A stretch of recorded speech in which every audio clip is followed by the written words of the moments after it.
Good morning. This is Professor David Weiss, once again speaking from our ongoing podcast and Spotify programming with an international prism that we bring local, all sponsored by the Connecting Bridges and Borders program through the Institute of Dispute Resolution. Today we have a fascinating discussion on executive coaching. And it has a lot of historical references that even organically have grown out of the traditional consulting space. And with us today is an individual that has both international experience in the corporate world, has a dearth of experience over several decades in the executive arena, as well as in coaching and in consulting. And we'll bring a lot of interesting observations to our discussion today. I want to welcome Ted Gerber. How are you, Ted? Good, David. Thank you. So if you would, tell us a bit about, in present tense, what you do, what your company's name is, and then maybe we can just a little bit add value to that about the historical context of where you came from in the professional community. Sure. My name's Ted Gerber, and the company is the Addison Resources Group. And what I do primarily, I guess I would put it into 3 or 4 different areas. One is executive coaching. That means coaching individual executives within corporations. The second area is working with executive teams and other teams in organizations and in companies, helping them work more effectively together. And the third area, I guess, what I would call still some skill building around conflict management, leadership, negotiation skills.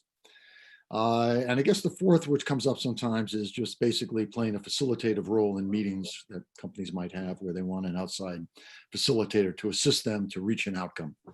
So those are the 4 sort of main things that I do. And I've been doing this for many years, and have done these projects both in the US and Europe, South America, Africa, etc. So let's sort of speak from a perspective of the conflict management, leadership, and existential factors. And that bucket will be the generalized bucket of this discussion. So if we're looking at an historical understanding, maybe taking a baseline of the 1980s, and then we're looking at present day, this new economic paradigm shift that is happening on a global spectrum, but also local, where we have both internal conflicts, we have leadership changes, we have leadership challenges in terms of maintaining some of the their capabilities of their platforms existing in very, very challenging times. And then from a managerial perspective, what they should be considering rather than denying in order to adapt to this new really economic model that is going to be in real time developing out. So I don't think anyone has an answer what that model will look like, but I think it's very, very fair to say that there's a new model coming. Well, let me just say that I think what you're seeing today in a lot of organizations, and this probably started maybe in the 80s as well, but I think it's accentuated to a large degree right now, is organizations are trying to get away from being a vertical command control kind of organization to more horizontal matrix type organization, especially in the larger corporations.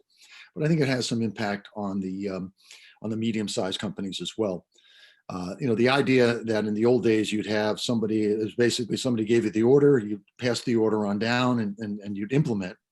The problem with that is it was a slow decision-making process and things didn't move as quickly. In today's global economy, things need to move quickly.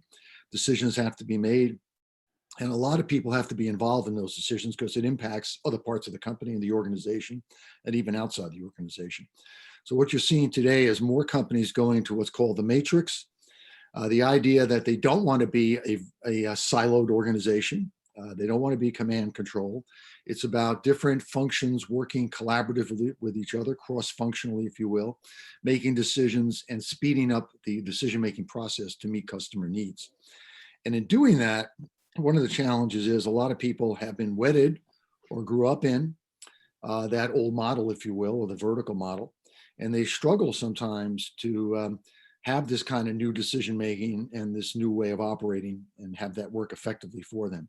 And that's where I think you see a lot of tension in organizations, that shifting, it's like a change management kind of thing. When you shift or when you change things in an organization, it causes some tension, some concern, and that can reflect itself in a wide variety of ways, in terms of either overt conflicts or tensions or things not being done as effectively as they could be.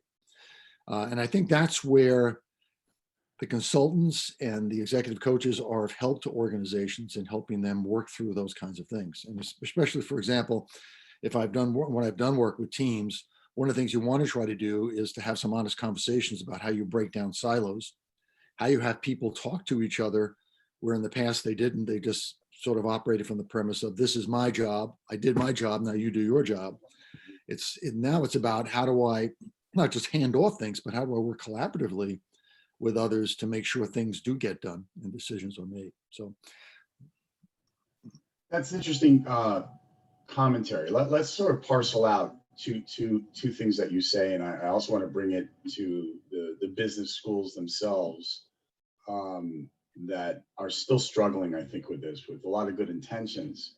But this word about the matrix model and also about collaboration. So let's start. My first question about the matrix model is, what are business schools and even first level entry junior executives being trained, and more importantly, what are they still not being trained? well, I can't claim to be an expert on all the business schools out there, but I assume that, given that this is something that was written about by Peter Drucker a long time ago, and where he saw this going, that I assume they are talking about this in the business schools, about this new model, not so new anymore, but this idea that you have, when you go into a corporate environment, you have to work collaboratively. It's expected, because that's the way decisions are being made more and more. So I would assume they're addressing it. Maybe what they're not, and this is just a guess on my part, maybe what they could address more effectively maybe is, how do you manage those situations from a conflict point of view? Because in a matrix, the challenge is, I have a direct reporting line to a boss, but I also have a dotted line to somebody else, maybe in another function of the division, another area, whatever, however it's structured. And how do I balance those two? And how do I influence people to get things done? I mean, that's another key part of this, is because I can't just bark out orders and people in other functions or other areas are going to do things for me. I have to enroll them, bring them along to my point of view. And that takes some time in influencing and working collaboratively with them. And I don't know in the business schools if they, I mean, I'm sure they or focus heavily on technology and all the skills that you need from that perspective. But how much time is spent in building those skills, I don't know. For example, I coached somebody in a large engineering firm who said to me, who was not very collaborative, by the way, and that was one of the issues he was trying to work on, to be more collaborative, to influence others more effectively. And he said one of the challenges is that, at least in the top engineering schools, this was not talked about. It was built on technical skills. And the idea of, how do I enroll people? How do I manage conflict? How do I build collaborative relationship was not top of mind, in a sense. If you had the technical skills, that's what you needed, you would be successful. And he realized that you need more than that. It's the EQ, not just the IQ today. And what resonates to me is this idea of the soft skill sets that are necessary beyond the technical skill sets to add the value, not a replacement value, but to add the value to those technical skill sets. Is that a fair assessment? Yeah, I would say, and it's interesting because one of the things, the higher you go in organizations, the more the EQ becomes, if not as important, more important than the IQ.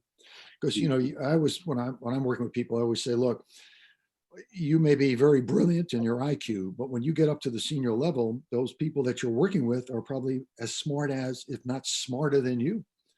So what's going to make them work and help you effectively to meet your goals and objectives? It's not the IQ, it's the EQ. And that's really got to be honed and developed. So if we're looking at the IQ versus the EQ in today's unique environment, that is going to, I think, have some significant, and already has had some significant paradigm shifts for both opportunity as well as for restructuring. How does one in an executive coaching position that's called into an assignment address some of the challenges they're facing today? and maybe I'll to just give a little bit more refinement. If it's an existing platform, has exposure to the supply chain globally, so it's having its already challenges in getting its product delivered into its system. Maybe it's located in a part of the United States that is also facing other economic and quality of life challenges as well, or it may have been burdened with significant tax and regulatory issues, both at state and federal.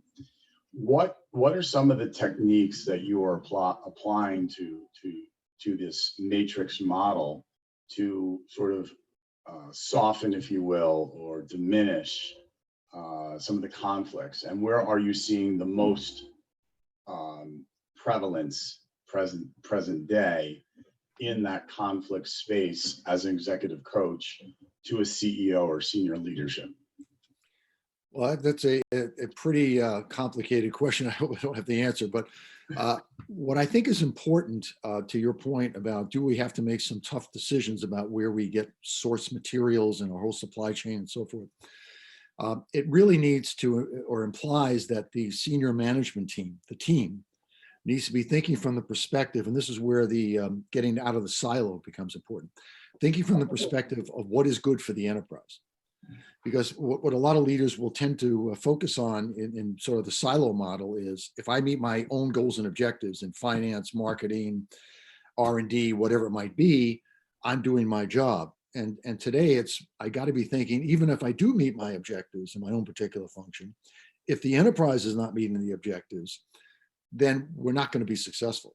So that may imply that I have to think more broadly than just my own objectives. What's good for the enterprise? And if it's good for the enterprise, for example, to relocate their, or to try to find a different supplier, if you will, in a different location, and that may affect one of the people on the team who happens to have a good relationship with that supplier, and they feel their power base is being lost somehow. It's about that player recognizing that I will need to make some sacrifices for the good of the enterprise. Because what's most important is the enterprise success, not only my own success. Even though there has to be a win-win on that. It should be both. But I've got to get out of this mindset of just thinking of my own silo objectives and starting to think more about the whole enterprise and how I interact with others on the team to make sure we reach those enterprise objectives. And again, that may involve me making sacrifices, giving up resources to make that happen. Well, that gets to that key always, $21 question, which is self-preservation, right? So how you sort of integrate still some level of confidence and self-preservation in the silo piece of the enterprise versus what the long game may be. So how do you sort of advise CEOs when they're saying, listen, Ted, I need to make a certain mark, if it's a public company, on where my stock is within 6 months. That's not a long-term strategy for enterprise creation or enterprise value, other than what the stock needs to be at in order to either keep the CEO's position or economically to make their bonus. So how do you sort of assuage them of that obstacle, which is a constant, right? It's there, it exists, and how do you integrate that into an overall longer term perspective? To me, David, I think the important thing is that CEO needs to have some honest conversations, as do the team members on his team, about what the goals and objectives are, how they are thinking either at the moment from a silo perspective, and how that needs to change to an enterprise perspective. And what are the expectations that CEO has of his team members to make that happen? And if there is resistance or concern or what have you, that needs to be put on the table and have some honest discussions about it. I think back to a situation years ago. I was working with this team where the leader of the team set forth some, what would be called some stretch objectives, if I could put it that way, which were very challenging for the team. And there was a lot of tension in the room, and the members of the team were not articulating what that tension was, but it was there and everybody felt it.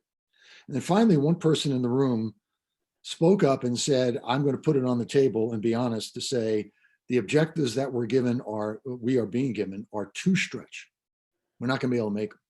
And it's causing us to have a lot of consternation and concern about not only making the objectives, but our own jobs and future in the company, because it's going to be evaluated against something that's almost impossible to reach. And when she said that, that opened up a tremendous discussion within the team. And they aired out and talked about those objectives and whether they could be met or not. And the outcome of that was those objectives were modified. Now, they were still stretch objectives, but they were not so stretched that people felt it was impossible to reach. So to me, it started with one team member being honest about, when they look at where the organization is going, is this something that's viable or not as they see it? And if they don't see it as being viable, that let's put it on the table and have an honest discussion about it. And I think this, in the reverse end of that, the CEO needs to do that as well. You say, look, I'm sensing that there's resistance. Why is that here? Let's have an honest discussion. Now, this also implies that if you do that, if you're the CEO, and I always say this to people who lead teams, you've got to be open enough to hear what's going to come out of that. Because if you don't hear what you think you want to hear and you shut it down, people are not going to offer their points of view. I remember, I'll give another little war story here. Years ago, there was a company where the CEO of this particular company said that he wanted to do a session with his team to get them to open up and to really share their thoughts, so to speak. So during the first break in the morning, two guys came up to me. I was leaving the men's room, and two guys came up to me and said, you know what? Everything he says in there sounds great. And we're going to say all the right things politically, but we're really not going to say what we really think. Because every time we do that, we pay a heavy price, because he's not very open to it.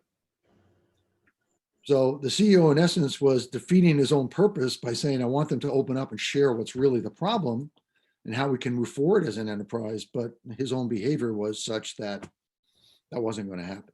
So that's interesting because, within the prism of some of the work we do at the Institute for Dispute Resolution, under the prism of mediation, deals with these concepts of how mediation as a model can be stretched in a different way towards the non-conflict part of team building. So really what is known as deal counseling. Mm-hmm. So in that same fact pattern that you presented, how do you feel about deal counseling as a method or model in which you have, the reality in the bathroom that took place could not be presented officially in the boardroom, but through some mediation construct using a deal counseling approach, can you ultimately achieve some interest-based bargaining, almost like the Harvard negotiation project? Mm-hmm. Mm-hmm. To me, it's important to be thinking as a third party would think. Because the way a third party thinks is basically, in every situation, both parties have interests. Both parties need to get something out of the discussion. And if it's a situation where one person tries to impose their will and is able to do so, even, you create a win-lose outcome. And this is pretty basic. If you feel you're lost, you're not going to be thinking next time, how do I help them? You're going to be thinking, how do I get my win this time? So to me, it's about going into a situation and always thinking about the perspective of what do they need and how can I enroll them in a way that's going to help me meet my needs and at the same time meet theirs, and that requires a dialogue versus a monologue and trying to impose my will. And I'm thinking back to a situation that I had years ago where I had this woman who was a leader of a team where she had this great vision to move this team forward. And the team was resistant, but would not really say why they were resistant. Okay. Mm-hmm. And one of the things I did, it's sort of like I went back to my mediation days and I did a little caucus, if you will. And I asked the leader if she'd be willing to step out of the room and let me just talk to the team. And I've had this come up a couple of times, and just have a discussion with them. And she was agreed to do that. She stepped out. I talked to the team and I said, okay, look, here's your chance with me. She's not here. What is the problem? And I had a couple of flip charts and they started listing all these things that she didn't do effectively and why they were resistant to what she wanted to do, blah, blah, blah. And I said, great. After I listed some of these things on the flip charts, I said, now I'm going to bring her back in and you're going to tell her this directly. Well, they were like panicking. No, we're not going to do that. We didn't anticipate that. I finally persuaded them to do it. Now, it was tough. For her, it was a very tough discussion because they really laid into her in a sense about what their needs were not being met. It was all about what she wanted. But I'll tell you, after that meeting, there was a whole different dynamic in that team. I mean, she took it, she was upset by it, but she made the switch in her mind immediately to say, I can choose to be upset and seek revenge, if you will, or I can choose to be upset and try to change it. And she chose the choice of trying to change it. And the team functioned much more effectively after that because there was more of a recognition on both their parts that each one of them had needs and they weren't talking about what they were. And they started working much more collaboratively from that point. Yeah, and it's not just a collaborative thing, but one of the outcomes it sounds like is how it created a more positive movement forward for culture from an environmental standpoint, right? The environment for culture. Yes. So if we sort of develop out that concept a little bit, in now that we sort of focus on that conflict perspective and deal counseling, from a leadership's angle, let me throw on top of that this global connectivity that's integrated within many different companies today that also have leadership that's cross-cultural. So you have a difference, if you will, not in opinion, but in translation, as well as in how they benchmark, depending on where you may come from within the larger organization structure, right? Right. So how do you sort of address that when there are these different diverse perspectives in managerial leadership because of the cross-cultural aptitude of how they see things, especially in a moment of not the good times, but in sort of a transitional period like we face today? Well, I think the challenge in any global company is, to your point, is there are not only different philosophies of management, but different cultures that you have to deal with. And they look at things from a different perspective. And whether it's good times or bad times, the ability to work with those perspectives and understand them and to gain some kind of consensus around it is really critical. And it's interesting from a thought process, and I'll use a little example here as well. Years ago, I was working with this management team, it's a French-owned company. It was in the US division, the 6 leaders of the team, there were 4 French and 2 Americans, and the president was an American, okay? And we got into a team discussion and they started giving some very honest feedback to each other about what was working or not working in their relationships. And the CFO, as I recall, was a French guy, and he got some feedback from some other members of the team, including the French members, that he was being difficult to work with. He didn't listen. He was always cutting people off, et cetera, et cetera.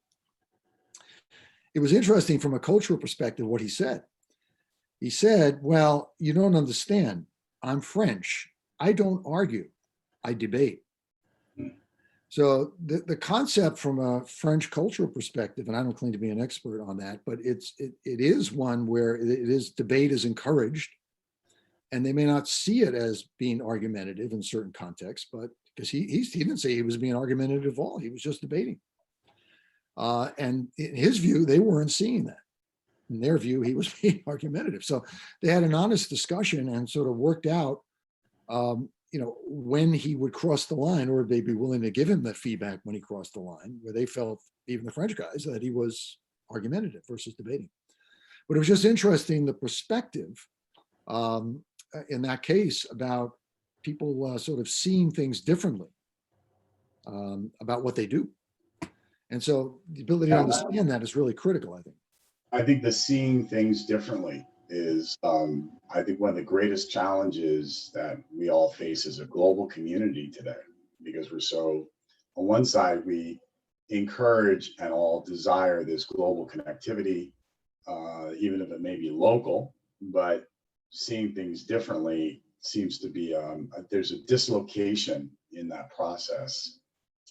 And I leave it out there more, not as a question, but one to sort of ponder is how can we integrate more cross-cultural aptitude in our business school settings, utilizing mediation or mediation models that are not considered necessarily to be conflict prone, because then it looks like it's just a byproduct of the end of the life cycle of some situation, but rather inversing that model, and it becomes part of the business strategy in building a platform or creating a platform. The last question I want to Can I ask just you. comment on that? Sure, please, I think absolutely.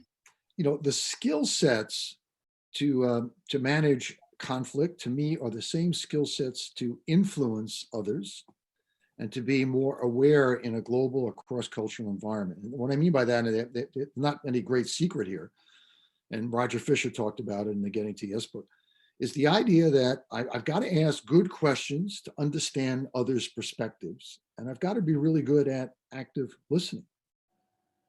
And those two skills are really critical. Whether you want to influence somebody, you're operating in a global environment, whether you're managing conflict, whether you're negotiating, those are really important skills. And I think of, again, a little war story here of a guy I coached in a large financial firm in New York, who was the CIO. Or I think his title at that time was not CIO, but he was operating as the CIO. And they used to come to him and ask him to develop solutions or create software solutions internally. And they would give forth their specs about what they needed, and he would dismiss the specs and say, "You're not getting that, you're getting what I want to give you," basically. It was sort of a classic win-lose. And one of the things I try to get him to work on is how to build his collaborative and his influencing skills and not operate that way anymore. And so he was a mathematician by training. He was a PhD in math. And I racked my brain. I said, well, how do I connect with this guy on this concept? So I said, I'm going to give him a mathematical formula. And I put the formula on we had a little whiteboard. I put it on and said, questions equal what? And he said to me, questions equal answers. And I said, that's incorrect. Now he looked at me like I was strange. And I said, questions equal answers. Obviously get that. Questions equal active listening. Because if you ask somebody a question and you don't listen, you have defeated the purpose of the question. So those two skills are really critical, and they're, to me, like an equation. You've got to do both. And if you do both of those effectively, it's going to help you. I mean, obviously you have to have some awareness of how different cultures operate and so on. But in engaging with them, I think everybody wants to have a sense that they're being listened to and that people are wanting to understand them. And to me, those are the skills that you have to operate and use effectively. And what gets in the way is all this other stuff we have in our heads, like stories about them and assumptions we make and our own ego, and we got to get what we need and we don't care what they need. All that gets in the way of building that kind of understanding and ability to influence. So it's not rocket science, but in some ways it's more complicated because you're dealing with human beings. So giving that sort of cursory overview of that question I asked, which was rhetorical, but you gave a great sort of way to sort of thread and bring this back around as a loop to conclude our interview today of you, is what needs to change in executive coaching if you were putting a roadmap together for the next 10 years? Not what's working, but what needs to change? That's a really good question. And honestly, I haven't thought a lot about it. To me, it comes down to, I think what could help in that process is that and I think more and more organizations are doing this, that they recognize talent development. In fact, the terminology today, you look at people are now VPs of talent development, for example, it is so critical for the success of an organization that developing that talent in a myriad of forms, not only sending people to the business schools and taking training and all the rest, that's important, but also the individual executive coaching, using that as a tool and a resource to build that talent is so crucial. And I think more and more organizations start to really focus on that and recognize the value of it.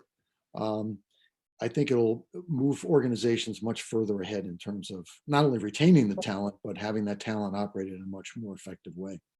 Because again, I go back to my example of the person that went to the engineering school and got all that great technical knowledge, but did not apply it maybe, or the collaborative skills weren't where they needed to be, the EQ part.